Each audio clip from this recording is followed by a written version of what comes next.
working culture. Well, we're living in a working culture which is not ideal. Let's be very honest. Okay, it's virtual. It's at home. For those of you who have children or cousins or brothers and sisters, they rock in through the door. Thank God this virtual screen blocks the door because, if not, you'll probably be seeing children fighting and you're probably seeing another side of your boss or your colleague in terms of how they handle situations at home, not just handling situations at work.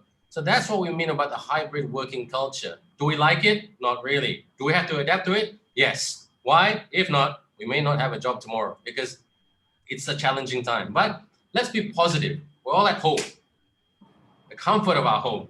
Okay, so we can be a bit more relaxed with clothing and whatever, and how we work, as long as the work gets done, as long as the communication is up. So I've got here a very good panel. I'm just going to introduce them one by one. Again, if you want to know a little bit more about them, this is a little tip for me. Go stalk them at LinkedIn, okay? Because that's a really good place to find out about their CVs, and their CVs are very, very impressive. In no particular order, okay? I'm going to start with the man on my right, and he's the youngest person on this panel, even though he thinks I'm probably a joker, okay? But I'm not the star of Batman. Lai Tak Ming, Executive Director, Country Head Human Resources. Tak Ming, just a small world. Tak Ming and we were on a session once upon a time when the event was live at Quadron a few years back, and he spoke really, really well, a very passionate HR person, even though his background is in engineering. So, and small world, I worked with his wife as well, who used to work at Southern Line, also a very, very good worker and a very, very good operator, Christine. Christine, if you're watching, how are you? Please don't work so hard. You can enjoy a retirement life. And then the person on my right is my ex-colleague, Kim Tan, Group Chief Human Resource Officer at Alliance Bank. Kim and I used to work together, and well, we didn't really work together. Just a story to tell all of you. Before I was in media and events, I used to work in HR. I was in charge of recruitment at British American Tobacco, and Kim was my last recruit, and we hired her as an organizational development manager, a position that we took 2 years to recruit because OD's managers don't grow on trees. So Kim made me look really, really good on my last day, and she was so angry at me. On the first day of work, she goes, "Oi, it's your last day. Why didn't you tell me you're leaving?" I said, "Sorry, I can't be so transparent now." Okay, but Kim and I have remained good friends ever since. A workaholic, I must say. Kim never stops working. I heard a story that she told the doctor once upon a time, "Can I give birth to my child next week?" Okay, I think that was the story there. But very open person, just like Tak Ming as well. And speaking about being open, we've got Mr. Joachim Oi, who is the talent acquisition business partner for Arvato. Arvato, very, very strong in IT and technology, and Joachim can share us a lot. I mean, he looks really, really young. Don't let his young South Korean boy band K-pop features fool you. He's very intelligent, a lot of substance, just like this panel. And last but not least, we have Suryani Zainul Abidin, Head of Employee Engagement and Change Management. So again, a technological person by background, even though she looks like a very nice friend to have a cup of coffee with. Don't be fooled by her very nice smile. She is a woman of substance, just like this panel is full of substance. So speaking of substance, let's dive into it about the hybrid working culture. Tak Ming, in your youthful experience, can you please answer the first question? A hybrid working culture or virtual and isn't something completely new, as many of us unknowingly experienced it when the situation came about in 2020 that we all have to work from home. So how do we build that hybrid working culture? It is not something that we can all adapt to overnight in terms of sometimes we go to work, sometimes we don't. You still got to get the work done. Okay, I got caught by you here. I thought it's going to be Suryani is going to answer the first question. Anyway, yeah, okay. First and foremost, what is hybrid? Hybrid means you are going to be partly at work, partly at home. You can work some of the time somewhere else, some of the time in the workplace, but it doesn't mean that you are fully working at home either. Although, at this current situation, most of us are fully working at home. We've got no choice because the government said, you stay at home. Jangan pergi mana-mana. Unfortunately, the numbers are still growing up. I don't know why. Anyway, yeah. So the whole idea of hybrid came about because increasingly the organizations are realizing that the younger people today want some degree of flexibility in how they manage their life and their work, and to have better work-life integration, you want to call it, yeah. And so therefore, moving forward, most organizations are, especially after experiencing the pandemic, are really thinking that it is possible for us to actually have a situation where you can work partly at home and partly at work. Now, I do not believe that either one is the correct answer, but a hybrid might just work for everyone simply because you have the option of doing something either way, you know, and you therefore we give back to you the option of choice and the opportunity to do so. So in UOB, we actually started already a policy on that, and we have actually we have launched it, in fact, in Singapore. In Malaysia, we are still under MCO. So although we have launched it, we cannot officialize it simply because we are still stuck under the, what do you call that, the FASA 1 trap, like, yeah. But to get there takes a lot of work, to be frank. First and foremost, you got to ask yourself whether it's workable or not in your organization.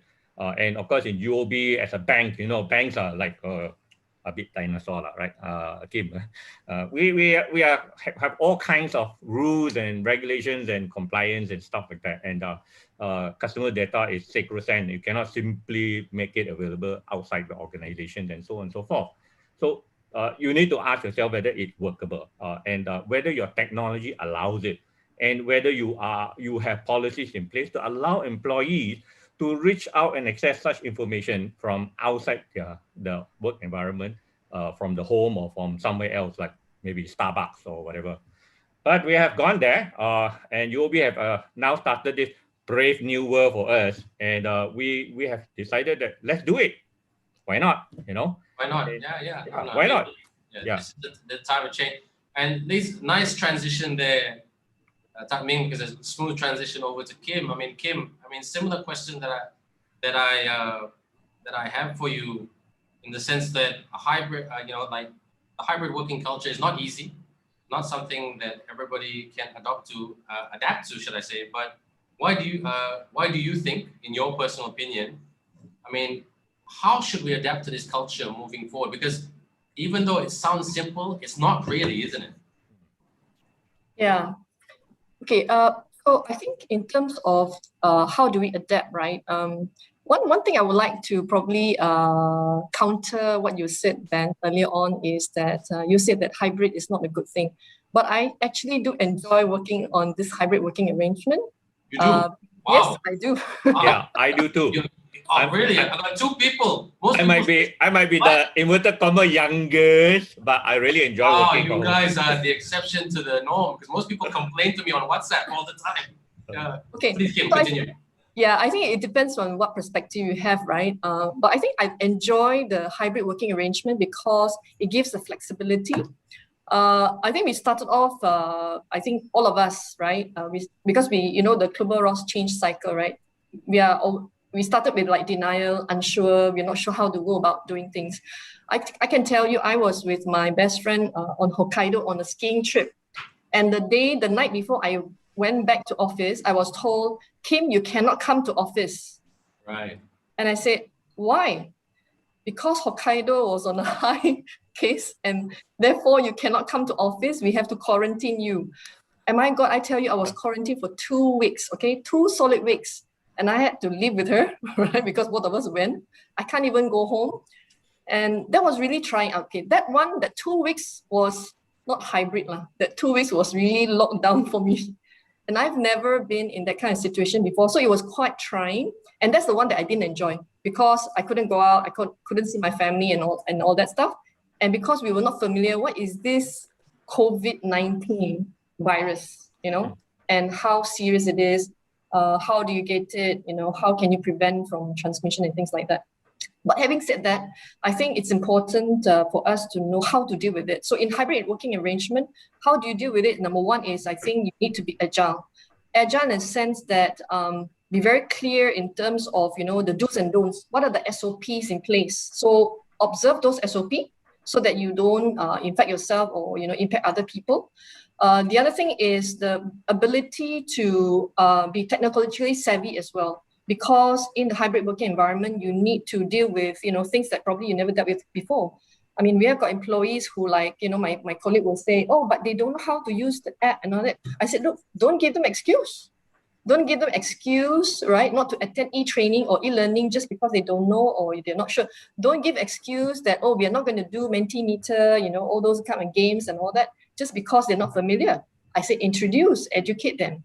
So I think my key point here is how to deal with this is just number one, which is agility. The ability to be agile, to learn, have a growth mindset, open mindset, and then, deal with it and lead through crisis, try out new things, be open to it. And if you're not sure or don't know how, ask. All right, that would be my quick and dirty, advice or observation. Great advice. And, great advice there, Kim, and Tat Ming as well. But it's really funny that I'll be honest with all of you that everybody complains to me. I'm like a walking virtual psychologist, that it's really tough to work from home, whether you're married or single. Okay, but all four of you love it with a big whopping smile on your face. That and judging from your body reaction or your virtual reaction, that you wouldn't complain if this work arrangement stayed. So sorry. The question I want to ask you, if the future of the workplace is hybrid and everybody can smile in a hybrid working environment like all four of you, do we need an office? Hi, Ben. Interesting point you brought up there just now. But I think, bringing back to the concept of what hybrid means, hybrid is not talking about completely working offsite of the office. We're talking about a combination of, remote working, and also there are times where you are, required to be in the office. So, if we go back to 2020 when pandemic hits us, a lot of companies, we had no choice, but we had to operate remotely, and most of us had to work remotely. We didn't know what to do. Everybody just had to be at home and struggling to figure out how to function. And then suddenly everybody was in the mode of, oh yeah, working from home works for me. Working from home works for everyone, and companies start thinking that, hey, probably remote working is the way to go, and probably office is no longer the choice moving forward. But studies have shown, I've read this article written, studies have shown in the US, companies started thinking that, hey, we can't just let and allow employees to just choose to work from home completely. You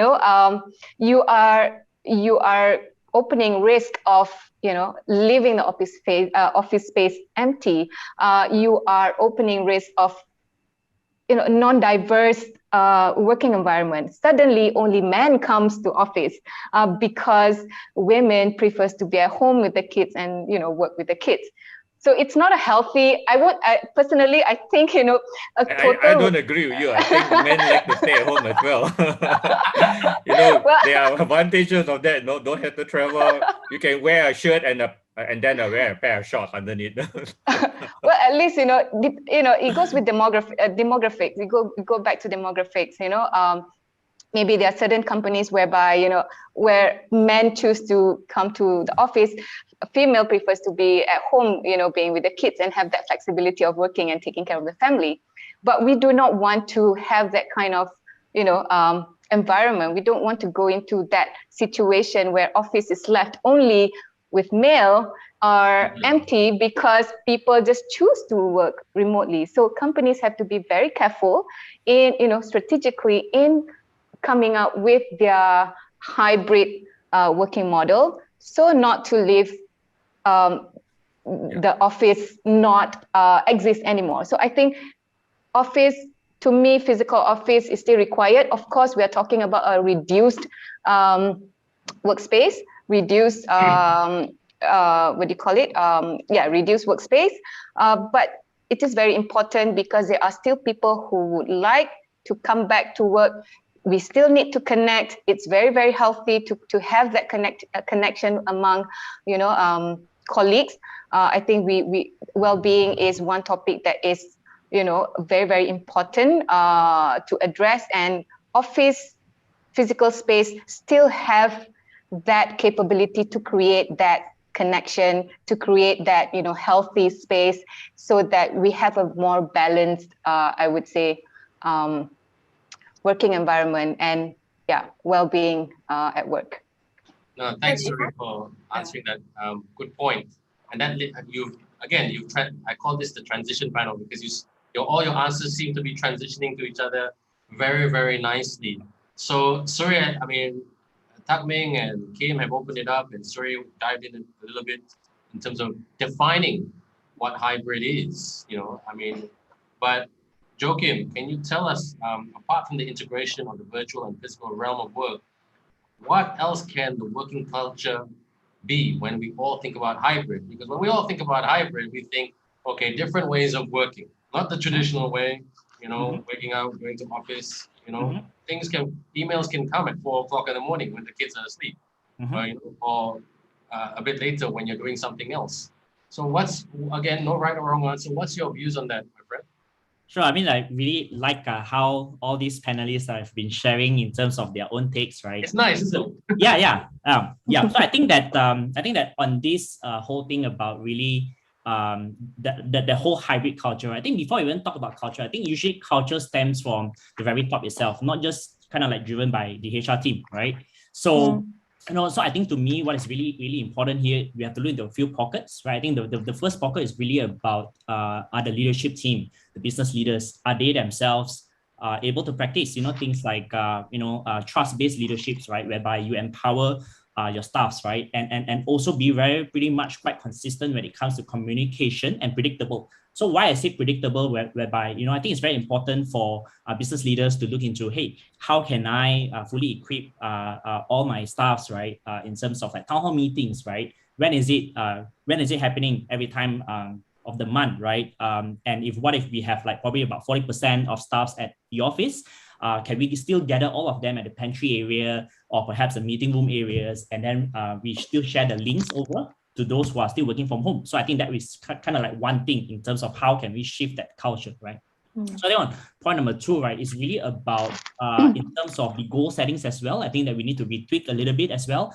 I think that gone long are those days when it comes to task-based, right? I think it needs to be driven by more outcome, right, rather than the hour spent, really talking about having constant check-ins and really engage with people all across, like people with big teams, right?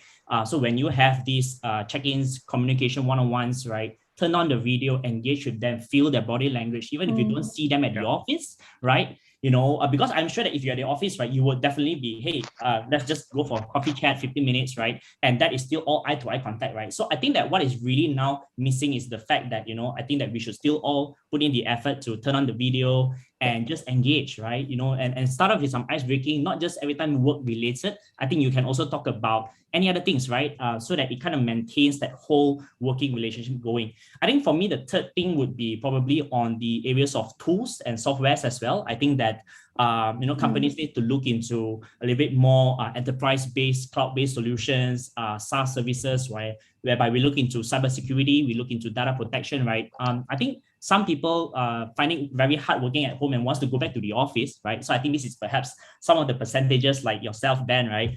You would prefer to go to the office, right? I think that maybe because also sometimes people have... Yes. Yeah, sorry? Indeed, I do. I'm missing that human interaction. Yes. Yeah, sure. Me too. Yeah. So I haven't come to that, right?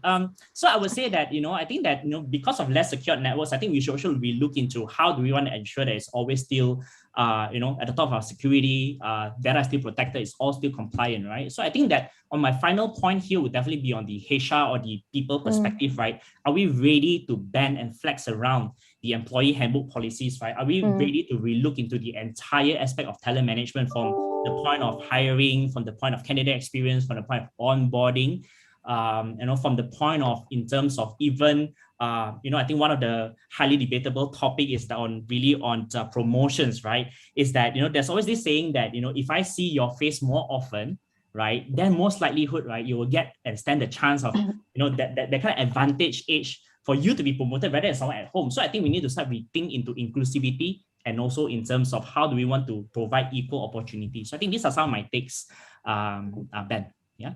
Can I add something here, Ben? The whole thing about hybrid is also to ensure that the ethos of the organization, the culture of the organization is not sacrificed. It's very important that we are able to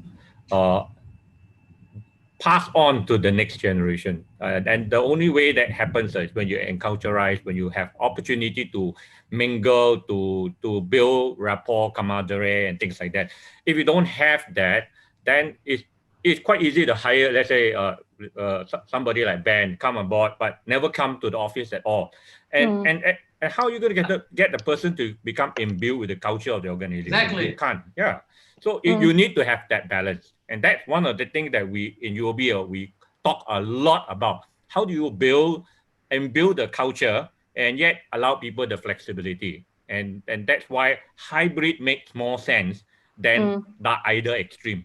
But interestingly, if I may give you some statistics, I think PwC recently did a survey for the financial industry, and they came up with this number that according to them, 70% of the employers, or rather the managers, prefer people to be more than 3 days at work, right? But 20% of employees prefer to have more than 3 days at work. That's something for you to take note of, Ben. The world has changed. And if I, as a HR head, doesn't change and not willing to accept that's how people are looking at things, then you are going to be in trouble.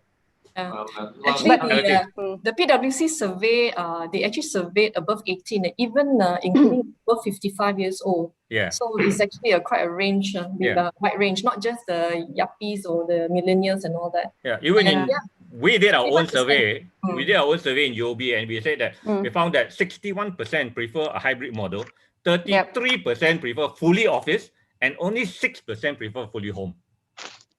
There you are. But if I can just add, Tak Ming, remember just now I did mention that, they did a study in US. The problem with, giving full flexibility for employees to choose their own schedule for working from home will risk emptiness in the office. Okay, so impact the possibility of diversity and inclusion. I think that's why the whole thing about it being hybrid makes is a good combination. Because you still want people back in the office. You still have them come back, let's say 3 times a week, and then you allow them 2 times a week off to work somewhere else. So that allows the opportunity to mingle, and that allows also people to then build the culture, especially the culture of the organization rather than just the team itself. Otherwise, at some point, you will become very fragmented. I don't disagree with you on that one, Surina. Yeah, not just culture, also I think the maturity of the organization itself.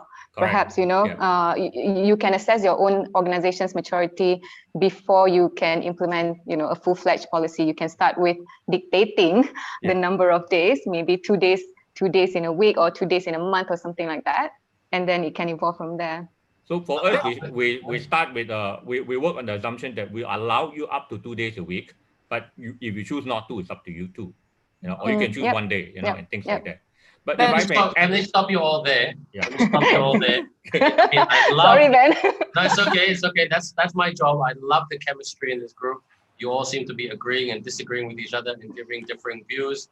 There's a lot of questions coming in thick and fast on my WhatsApp from Graduan and also from the Facebook. So well done to all of you. So I'm going to move on to the topics, the subtopic of this topic, and talk about evaluation and preparation of hybrid, okay? Because all of you seem to love it.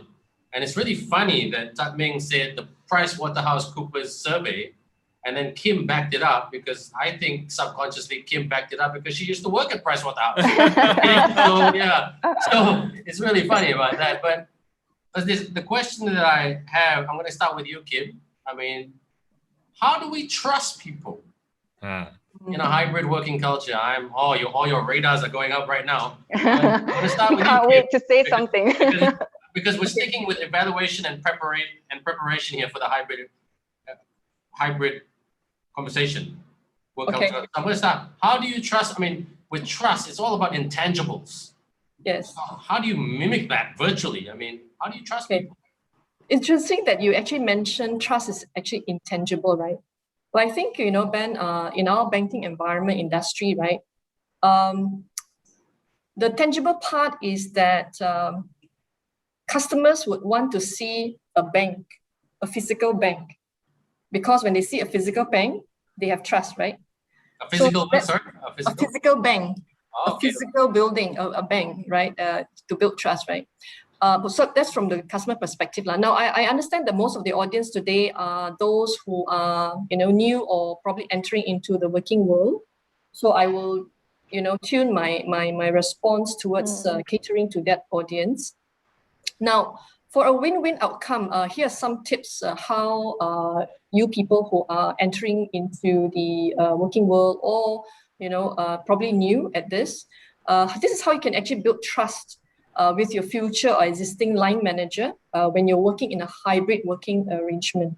Number one, you need to find the balance between your own preference and also the team's needs, right?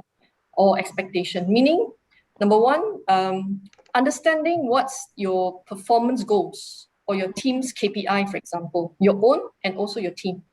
Then deliver your part of the KPI so that your team will succeed in delivering the overall desired results, okay? Now, this way, trust for each other and also with the line is built even when everyone can't see what you're doing, because what they can see is the outcome, right? They cannot see, they're not in office to see or watch you, right? So this is where you can actually exhibit the trust from the ownership that you show or the results that you deliver. Okay. Then sub to that is that having clarity of what is your team dynamics. What it means by here is that when you understand what is the team practices, the do's and don'ts, the norms, right, and personality of each other. But, well, sorry, if you just come in right smack, I've got management training who come in right smack, I've never met anyone, okay, or just virtually, so they cannot sort of relate and understand each other's, nuances and all that, but probably just virtual personality, all right? So understanding personality traits and collaborate within the agreed team parameters or guidelines. So it's very important for the line manager or the project team member to actually outline what are the team parameters or guidelines so that everybody can behave in accordance to that frame. All right, and then you build trust from there because everybody told the line and do their part. So sometimes you got to compromise, right? So this is when I say the balance. Sounds like a marriage. So this is what I mean by the balance of your own preference. Like some people say, I don't go to work, or like, hey, I want to come to office, but why are people not coming in? Things like that. So you got to compromise somehow your preferences for your team cohesiveness and also fairness. So it's always team above self. So if you come in and step into a working environment, this is very important. Usually it's team above self, right? So trust is built through consistent treatment within the team. So you need to bear in mind the fair balance. So number two is about the need for us to rethink and re-energize. Rethink what works and what don't work. Experiment together, trust is just like you say, like boyfriend, girlfriend, husband, wife. You got to experiment together, right? You live with each other, then like, okay, this one cannot touch. Okay, this one, red button. Okay, this one, okay. So you trust, there's a trust process, there's a trust outcome. You adopt the mindset that success depends on both parties. It's not always the employee or it's not always the line manager's fault or the lack of doing.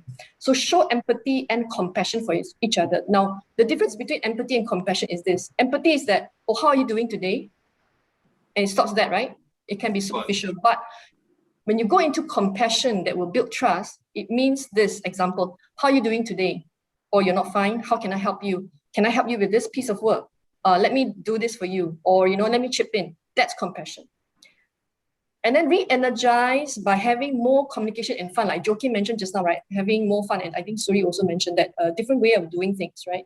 And then you can still connect and have fun in whatever working environment, whether it's hybrid, whether it's full-on office, or it's a mixture of that.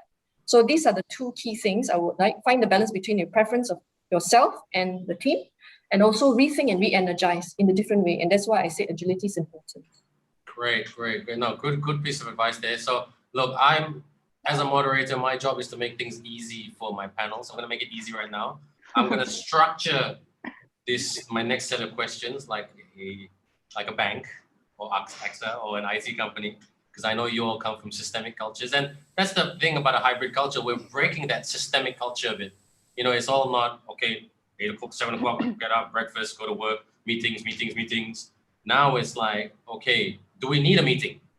Okay, those are the kind of questions that we're going to answer. So I mean, Kim set it up very, very nicely. So, Joachim, my question for you, to answer our audience is, how do you judge productivity? And I know, I expect that you, I mean, not putting pressure on you, but I expect you to give a tangible answer because you're an IT man, okay, or an IT company, but also to capture those intangibles, you know, like the hard work, the grit and all that. It's not so easy to measure sometimes. And then I'm going to go to you, Tak Ming. And Tak Ming, you're going to ask, don't worry, I'll repeat the question before I ask it again. I'm going to ask you in terms of how do you set all this up? You know, what Kim said, what Joachim is about to answer. You know, how do you set all this up? Because one good thing about HR people is, I mean, I can say this because I did work in HR for a short time before I worked in media, is that where HR people add value is that you're supporting usually a CEO or a set of directors or a top team that don't know much about HR. How do you evaluate people? How do you fire people? How do you reward people? How do you recruit people? Okay, how do you develop people? I mean, there's a lot of intangibles in that. Okay, so how do you set that structure up in this hybrid environment, given the case that, you know, the numbers are getting stronger? I don't want to talk about that, but the numbers are getting stronger, and it looks like we're going to be working in this bubble for quite some time. Then I'll go to Suri. Suri, I'm gonna ask you the question about what kind of aid can we create, whether it's a human resource aid or a tech aid. You're a tech person, okay, or a tech aid, or just a shopping aid, or a Grab, or buying our staff free makan for the longest possible time, so morale is up. Hint, nudge to all the employees out there for what people like. Malaysians we are world champions in makan. Okay, so what kind of aids do we need? Okay, does that make sense, everyone? Give me a thumbs up. That makes sense. So I'm giving you prep. So, Joachim, how do you judge productivity? Okay, so I would say I'm going to take me back, you know, perhaps for the past 1.5 years of really staying at home because we have to, right? Stay at home, right? There's this whole campaign versus, you know, I think more than a decade that I've been, you know, going to corporate environment, you know, 9 to 6, right? So I think within this 1.5 years of period, you know, I've also discovered that, you know, I must believe that productivity has definitely gone up personally for me. So I think this is a pretty much quite personal viewpoint, right? And why so, right? So why so? So let me try to dissect it down, right? So I think number one is that try to just look into one work week, Monday to Friday, right? So if I were to take me back into the 9 to 6, right, I have to wake up early, right? I have to get stuck in jam. I have to then go to the office, right? And then perhaps you have some, you know, small little light chats, and then, you know, kind of like gossip around, right? Some light office jokes, right? And then you go for, you know, perhaps lunches, right? You know, sometimes lunch, you know, sometimes can kind of like take some time as well. And then I've had home, and then you get stuck back jam, and then you head back home, right? So I think that if you were to look into, like, let's say now, right, we've been working from home for the longest time now, right? So I think we have already getting into the new groove, right? Whereby we find that, you know, I think number one, pretty much less distraction, right? When we say less distraction, basically to say that, you know, less pings and whatnot, and also I think that most of the time, right, you have already got an autopilot mode going on, right? So basically, even before 9, right, you already know how to go online, and even sometimes you kind of like stretch past 6, right? Not because that you're workaholic, but just because that you just want to get things done, right? So I think that for me, productivity definitely has gone up, but you know, what am I missing the most is definitely the whole human interaction and the human touch. So, you know, I think that what we are doing to counter this, right, is to really ensure that we reach out, right? That means to say that don't just reach out to your own teams, reach out to someone else, right? Because I think that we in the people function, I think it's very important for us to be pretty much quite connected and really try to understand, you know, try to show that we truly care for the people, not just about the productivity and the results alone itself. So I think that will be my take here. It's a good take as well. Again, Kim, sorry, I didn't leave you out just now because we're going into the sequence. But Kim, you're going to be first off the bat to take the first question from the floor, and the first question from the floor, but after Suri, of course. The first question, this is from Kenny. And then it's a good question because I think you are the best person to answer this question, Kim, because you talk about that trust and it's not so much intangible. It's a bank. Where is the switch on, switch off button for getting productive work? Okay, so I'll give you time to think about that. So we go to Tak Ming. Tak Ming, how do we set all this up? I mean, things that Kim has spoken about, Joachim has spoken about, this structure of this so-called systemic HR structure in a hybrid culture. How do we set it up? Okay, maybe let me just share a little bit about how our own journey in the last so many months to get to where we are In about today. 18 months, 19 months, like that. Yeah. And how we have tweaked it also along the way. Number one, of course, data security, system access, you must have. If you don't have data security, system access, forget about it, right? If you cannot have VPN at home, no broadband, forget it, right? Number two, the technology must be there, your laptop. In those days, banks, most of us are on desktop, in case you're not aware. 80% of our employees are working on desktop, like up to even 2 years ago. Today, I think most of us are now working with laptops. You can't work from home with a desktop. You can't carry the desktop and take home and then take it back to office, right? So technology, it must be there. Number three is the question of role suitability. Not everybody can work from home. Let's be real.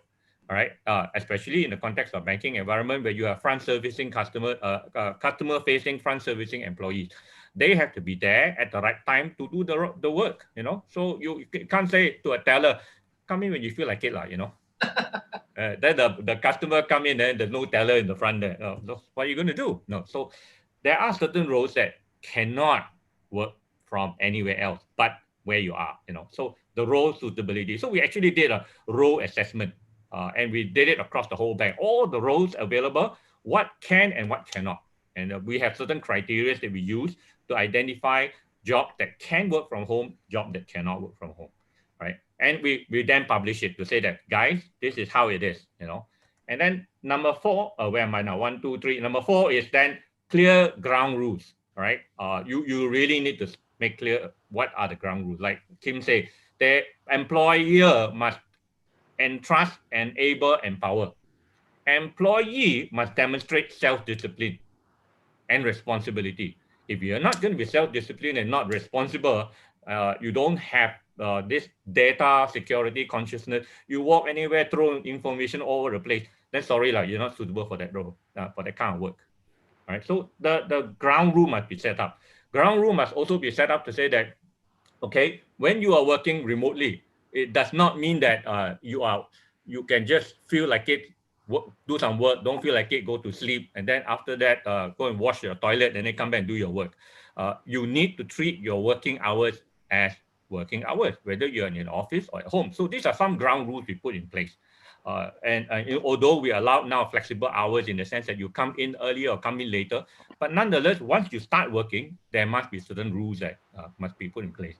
And these rules have to be made clear, established, and people can all understand and adhere to it. So some of the ground rules that we have already put in place includes even the whole question of, can I work in my hometown in Cameron Highland and consider it work from home? The answer is no, because we set a rule that if you're working remotely, you must be available at 90 minutes to come back for meetings if necessary.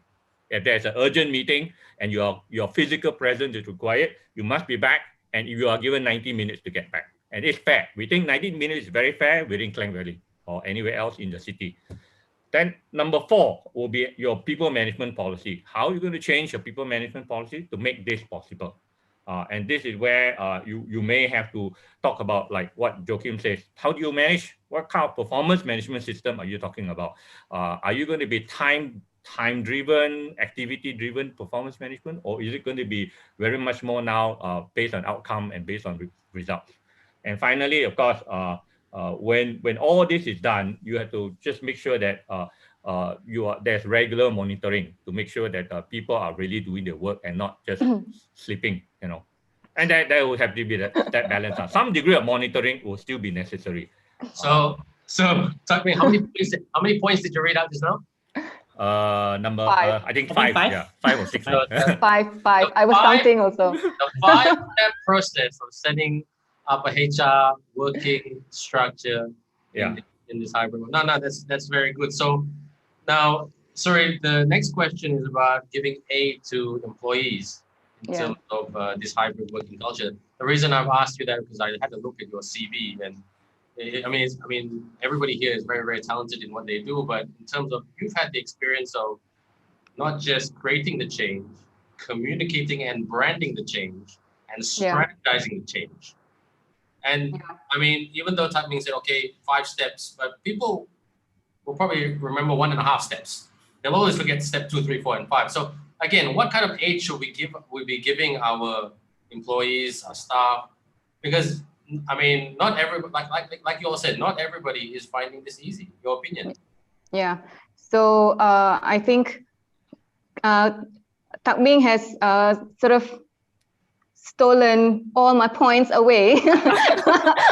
I really want to talk about, I think, the managerial people managers capability building. I think that's very, very important, especially when we run this kind of program. But it's okay. I have other points to cover. But what I'm trying to say here is that in AXA, we have run through many rounds of, I would say, changes, cultural transformation, evolution. We have gone through so many phases of that. And for hybrid working specifically, you know, at the group level, smart working has been launched in January 2021 worldwide. So it's a big topic for us when we talk about hybrid or smart working. Locally in Malaysia, we have even started the work way before the group has announced it. In fact, last year we have already started on this topic. So of course, fundamentally, we have to talk about providing, you know, technical capability comes top in the list.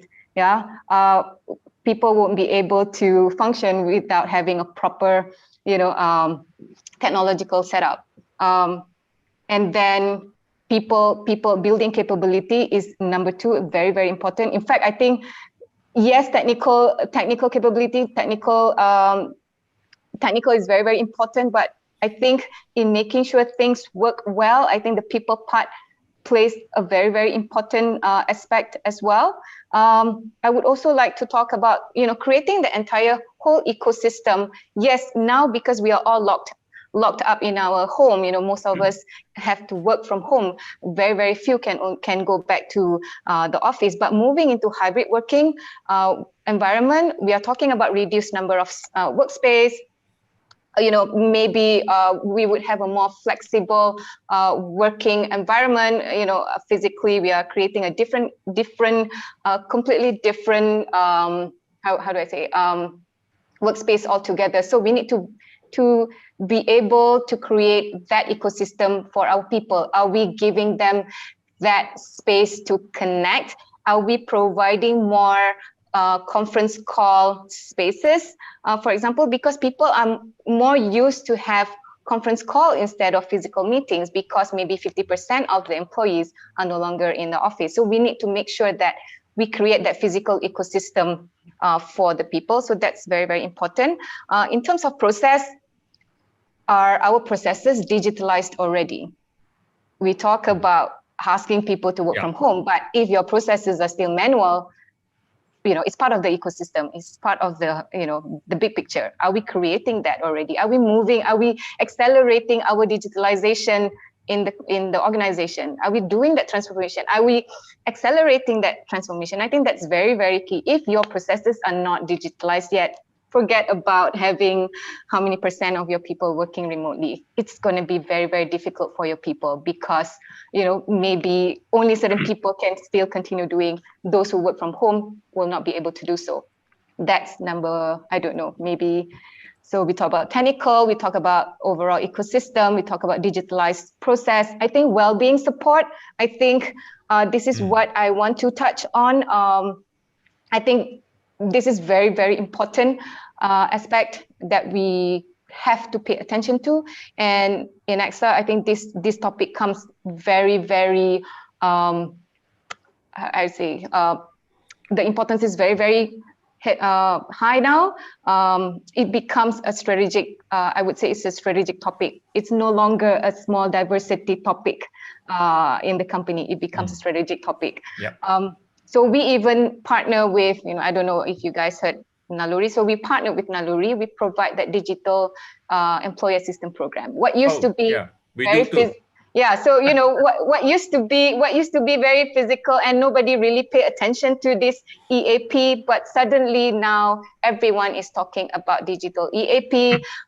You need to provide that support in terms of, you know, you're talking about mental health.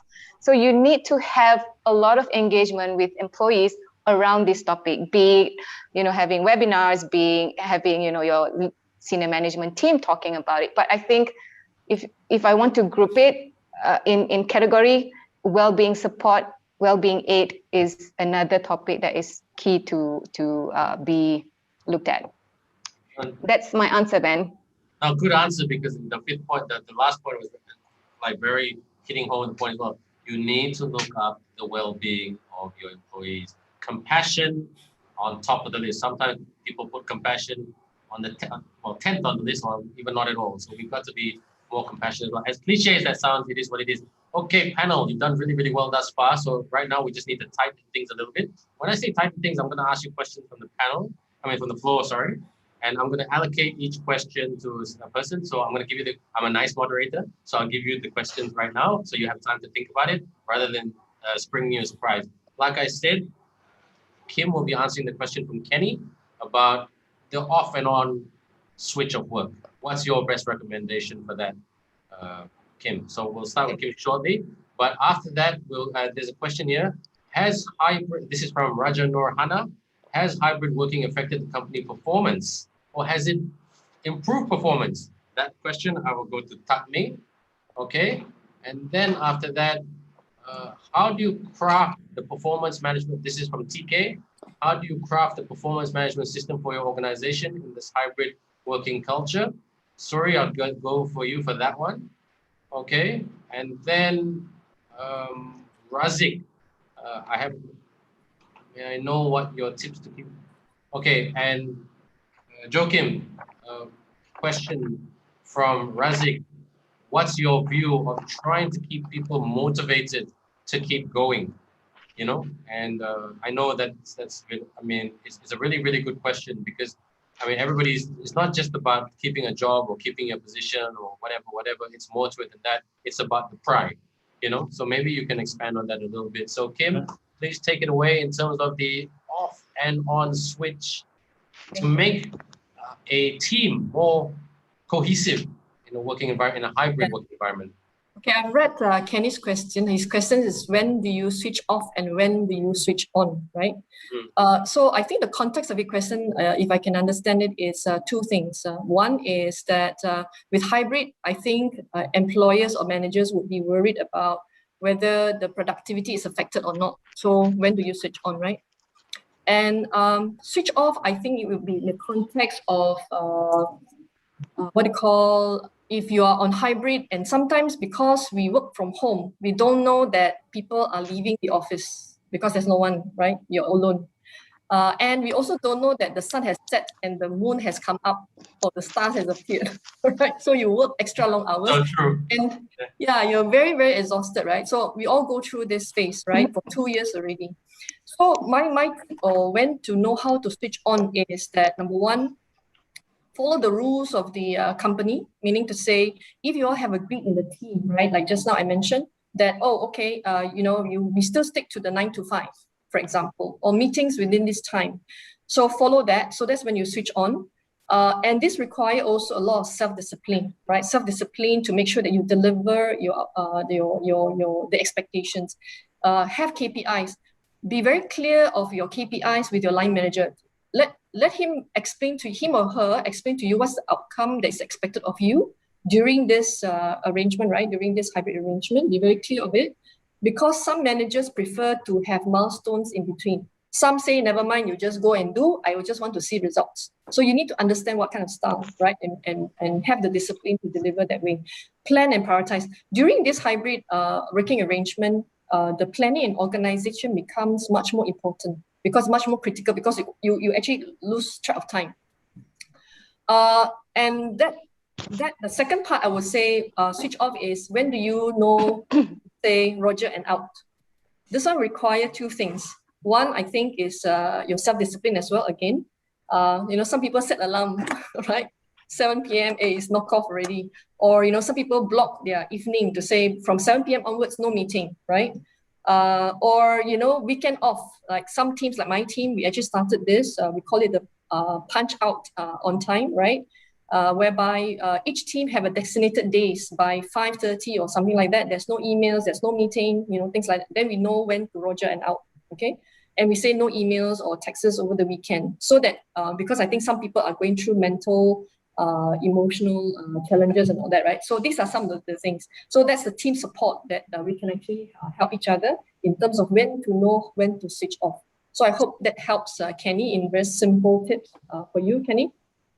No, I think that you're not just answering Kenny, but you're answering the Kennys of the world, because that's probably the hardest thing to do, knowing when to switch on and off. And no disrespect, I mean, sometimes some of us are a little bit unlucky. We have a very, very unlucky and lucky in many ways, depends on how you look at it. We have very demanding bosses. And the previous panel said you don't select your bosses. So if your boss is demanding and they're not very compassionate, then it could lead to a little bit of trouble and something negative. But you know what? I mean, nobody's perfect.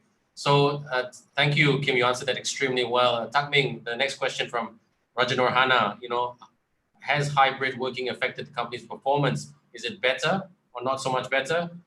Probably. I mean, this is a myth that a lot of people think that, yes, we're working hybrid, that should reduce costs, right? So what's your views on Hana's questions? Okay. Just one quick comment to add to Kim's point first, before I answer this question. I also think that switch on or switch off depends on the individual. And True, I think that subjective. This whole thing called work-life integration, you really need to look at yourself, your own rhythm, how things work. For some people, you are comfortable working late in the morning and later in the night. Some people are early risers and they want to knock off earlier. No, that's really something that you need to be mindful of. You have your own rhythm.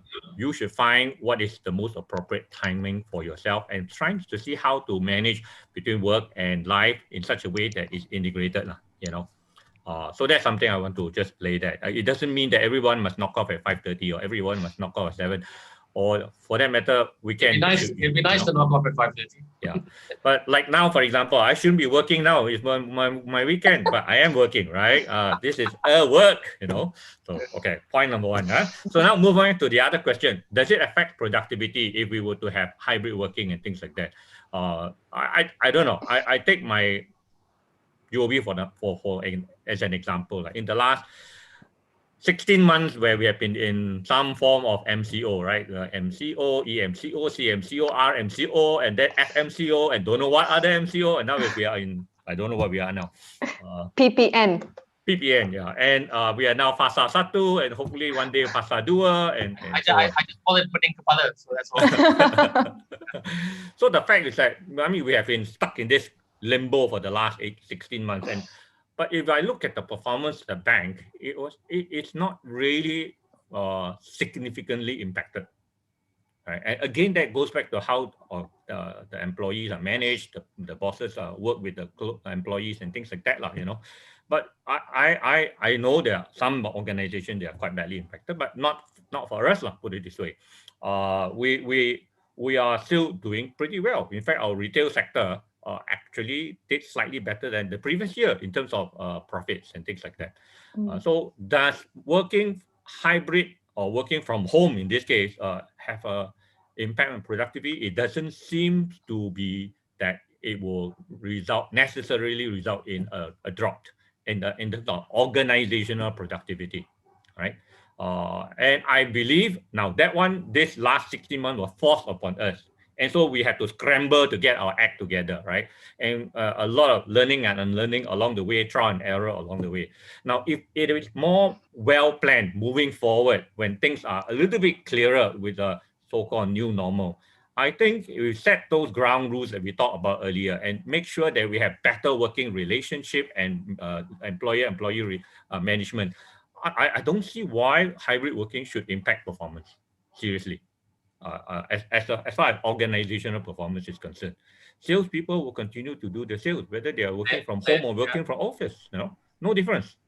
And HR people work from home, work in office, no difference. As long as you are disciplined about it, So I don't think that it have a major impact. At the individual level, will that be an impact? Again, it goes back to your own personal discipline as a person. And that's why even in UOB, we don't say everybody will be allowed to do work from home, right?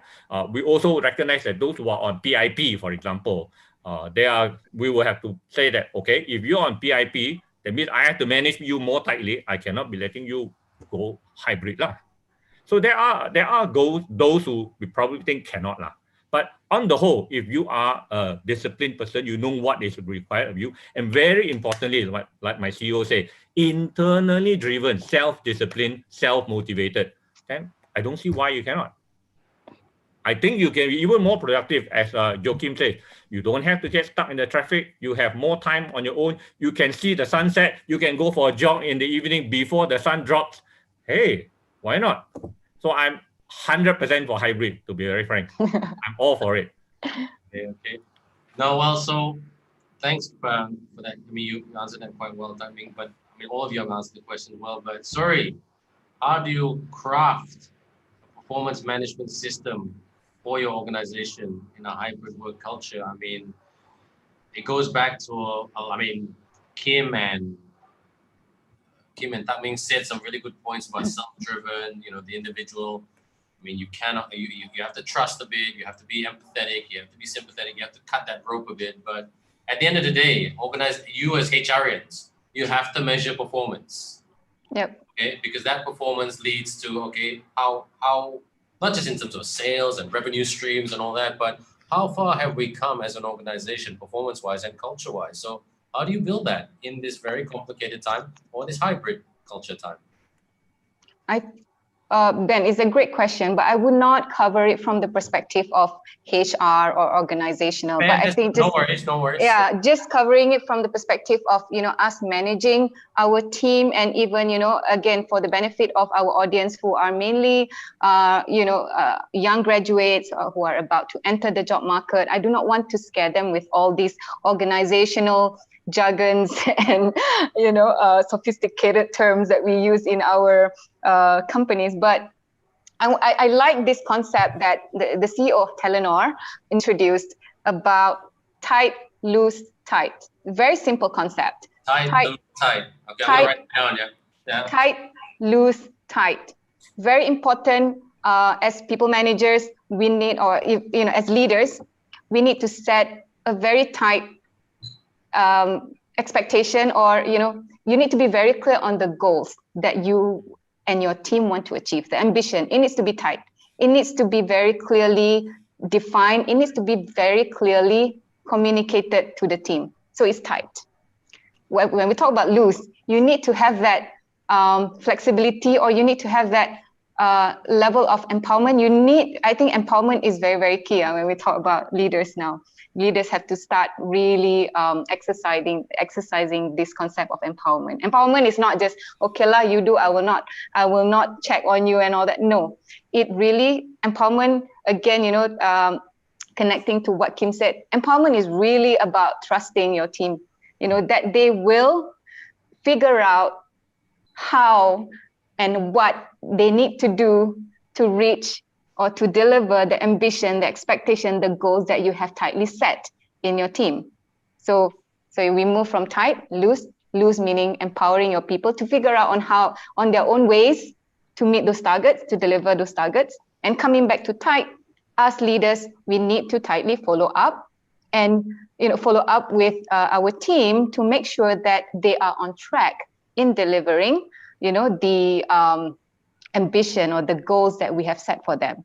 So, and for the employees, they also need to understand this concept that tight, loose, tight.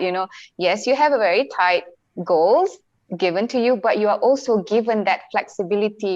You're given that freedom to find or craft your own ways in delivering those goals, and you will be tightly followed up because you're accountable to deliver this goal. So I think this simple concept is very easy to adopt and adapt by leaders, by even anyone in the organization. And it's a very simple concept, and I think it's a brilliant concept that it's easily adaptable and exercised. And I would like to add to Tak Ming's point just now about productivity.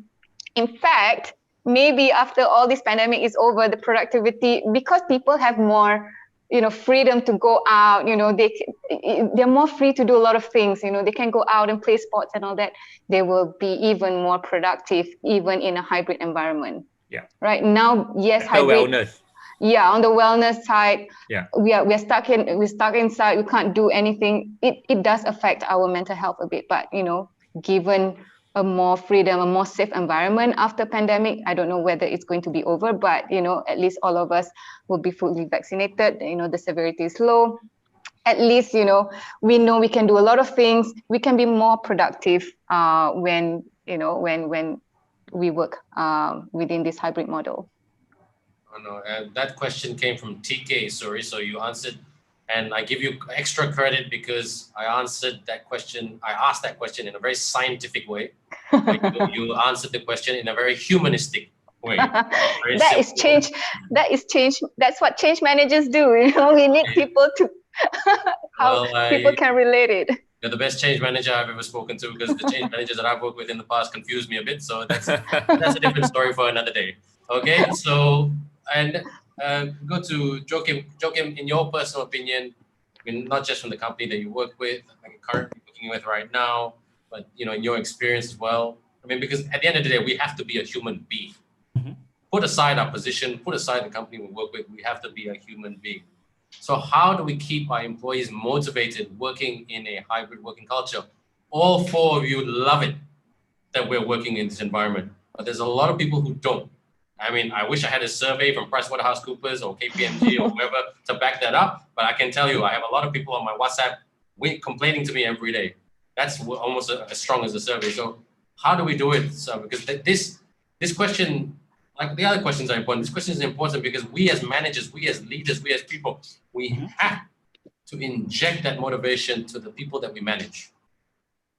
Okay, so I would say this particular question can be quite personal because every one of us, right, we are all one individual each, and every one of us has got a different drive, has got a different personality, has got a different wants and needs based on different juncture of our life, right?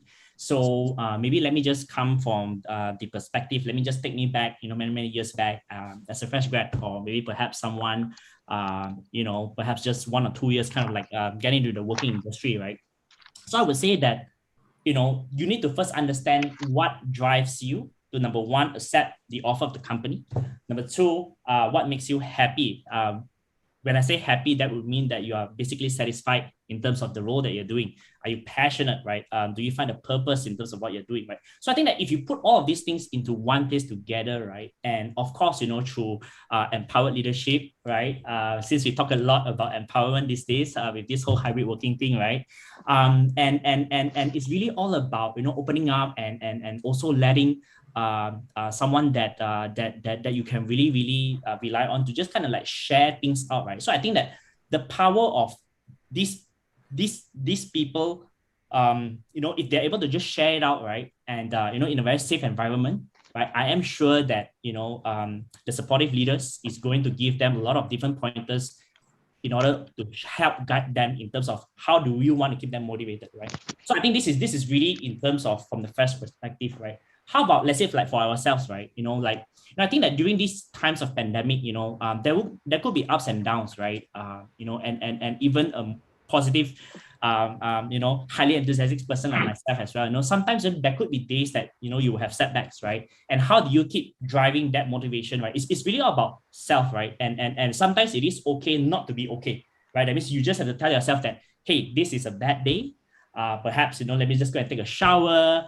Let me just go and get some ice cream, to just kind of sweeten up my day, and then tomorrow get back strong, right? So I think that how do we ensure that we always have this momentum and this motivation going, right, is to really have that target set, and that you must be able to always think that you are going to get there, you're going to get there eventually, right? So I think that these are some of the things that you have to just keep telling yourselves, these little voices, in order for you to keep going, right? Because if not, right, speak to someone, right? So I think that it is very important to speak to someone. Don't just keep everything. And I think that is pretty much quite sad to see that there has been a lot of very sad cases that are really happening in our daily news, right? Because of mental, right? So I think that when you speak up, right, and then find that coach and that someone who you can look up to and kind of like inspire you again, right? So I think it is very important, right? If not, there are lots of YouTube links out there, all these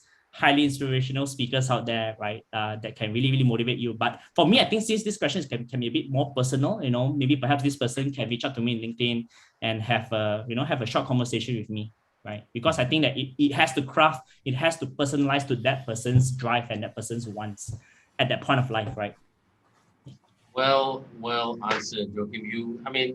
You've given us another side of it, Joachim, in the sense that we all have to put on a psychology hat. Talk to me.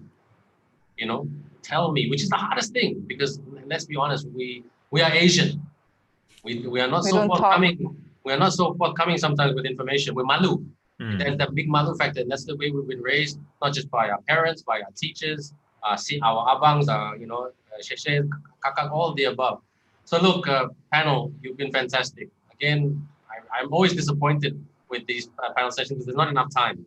People say, wow, 1.5 hours is so long. No, 1.5 hours is a warm-up time, and then we can go on and on and on and on and on. But I just want us to leave this session with the panels that I usually moderate. I always say leave our audience with one-word answers. Okay, and thank you everyone for asking questions. Yeah, it was really, really good questions that you asked just now, and that question earlier was, let me see, that was asked by Muhammad Razik bin Aminuddin. Okay, so great question, Hannah as well, TK, and Kenny at the start. So in your case, because it's a bit more of a hybrid question or hybrid situation, I want you to leave the audience with these keywords. Please try to be. What's that one-word answer? Okay, please try to be flexible. Please try to be patient. Please try to be. So we're going to be hashtagging this conversation with please try to be. So I'm just going to give you 10 seconds to think about it. Okay, just one word. I don't want long-winded. Others will be here. If you're long-winded, I'll cut you off. But unfortunately, I didn't have to cut off anybody today, which is great. All right, so it's been a great session. So who wants to go first? Please try to be. I can go first. Okay, well done, Joachim. Okay, please try to be moderate. I think that, since all of us here would agree that the moment we've got a taste of hybrid working model, right? For me, if I were to look into, will I ever be okay with a 9 to 6, 365 days a year? Maybe not, right? So for me, I think it's all about balance. But do I see myself fully working from home? No, right? Balance. Is it moderate or balance? It can be both. It can be moderate. Okay, please try to be moderate and balanced. Okay, who's next? I can go. Okay, sorry, and then Kim. I would choose the word opportunist because I think hybrid gives a whole lot of opportunity to individual as well as organization. But I would like to touch on organization. Take this opportunity to accelerate your digitalization journey, accelerate that transformation. Opportunist, yes, you got to brand yourself. Is that Kim? Okay, for me is the word reimaginative. Be reimaginative. Why I say that is that this remote working and all that already happened in ages ago, right? Especially in multinational where we have video conferencing and all that. But today we have people who are 14 steps away, 15 steps away, and we're doing video conferencing. Reimaginative here is embrace the new way of working, embrace the ambiguity. Be not afraid of it, right? Accept that this is a VUCA, one of the VUCA environment that we need to learn. We need to be agile to maneuver for success and have a different approach. Think differently. Don't worry about whether it's hybrid or what. So what? But what's more important is what's your purpose for the right career and your aspiration. So be imaginative in terms of how you go around achieving that. I think that's most important. Okay, thank you so much, Kim. Tak Meng? I would like to suggest that, especially young people, go back to the basics, your values, all right? And I think the key thing is be responsible for yourself, for people around you, for the organization you work for. You can't go further than that. Be responsible. Take care of the things that you do. Be motivated about it. Don't need people to tell you what to do. Don't need people to go and monitor you and watch for you because you are responsible. No way. So what was the key word right there? What was the one word right there? I got lost with your inspiration there, Tak Meng. Be responsible. Responsible, okay? All right, let me just wrap this up, everybody. All right, so please, you can hashtag this because I urge you all to hashtag this. Please be moderate, balanced, opportunity, responsible, and re-imaginative. You know, Opportunist, Ben. opportunist lah. That's what I said, kan? Yes, that's what you said. Okay, that's what I said. So I'm quoting. So that is the advice by this wonderful panel. We have Kim Tan, Group Chief Human Resource Officer from Alliance Bank. We have Sriani Zainul Abidin, Head Employee Engagement and Change Management, AXA.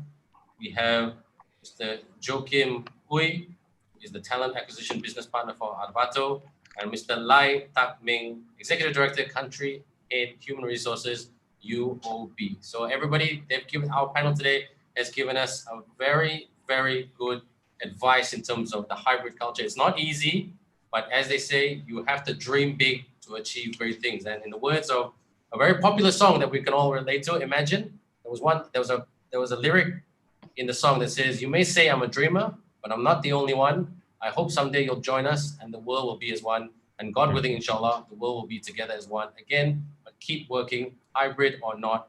It is not easy, but we are Malaysian. We can do it.